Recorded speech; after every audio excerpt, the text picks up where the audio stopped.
Hello बच्चों, let's read the question. The question says mark the correct choice as 1. Both statement 1 and statement 2 are correct. 2. Both statement 1 and statement 2 are incorrect. 3. Statement 1 is correct and statement 2 is incorrect. 4. Statement 1 is incorrect and statement 2 is correct. First statement, Turner syndrome is caused due to lack of either X or Y chromosome. Second statement, persons affected from Turner syndrome can show feminine or masculine development in them. तो question में हमारे पास दो statements दी हुई हैं. First statement में कहा गया है टर्नर सिंड्रोम एक्स या वाई क्रोमोसोम की एब्सेंस की वजह से होता है, और स्टेटमेंट 2 में कहा गया है कि जिन पर्सन्स को टर्नर सिंड्रोम अफेक्ट करता है वो फेमिनिन या मैस्कुलिन डेवलपमेंट को शो करते हैं. तो इस क्वेश्चन में हमारा की कॉन्सेप्ट क्या यूज होगा ये देखते हैं. की concept for this question is Turners syndrome. Turner syndrome एक क्रोमोसोमल डिसऑर्डर है. ये है क्या?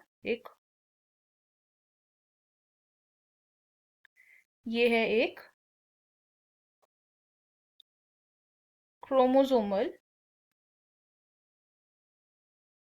डिसऑर्डर, और इस क्रोमोसोमल डिसऑर्डर का कॉज क्या होता है? Absence of x chromosome. यानी कि जब एक्स क्रोमोसोम प्रेजेंट नहीं होता इन द जीनोम तो उसकी वजह से टर्नर सिंड्रोम अकर हो सकता है. तो it is due to the lack of only x chromosome. तो इस कंडीशन में क्या होगा? 45 विद XO कंडीशन प्रेजेंट होगी इसमें.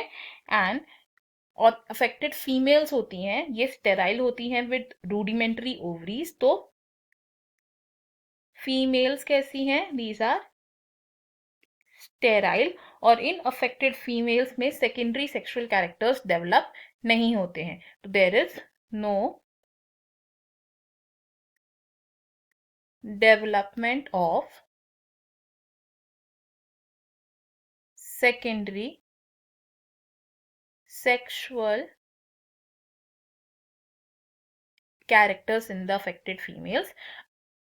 हमारे पास जो स्टेटमेंट्स है, अगर हम वो स्टेटमेंट्स देखें, फर्स्ट स्टेटमेंट भी रॉन्ग है एंड सेकंड स्टेटमेंट भी रॉन्ग है, बिकॉज टर्नर सिंड्रोम सिर्फ एक्स क्रोमोसोम के एब्सेंस की वजह से होता है, ना कि वाई की.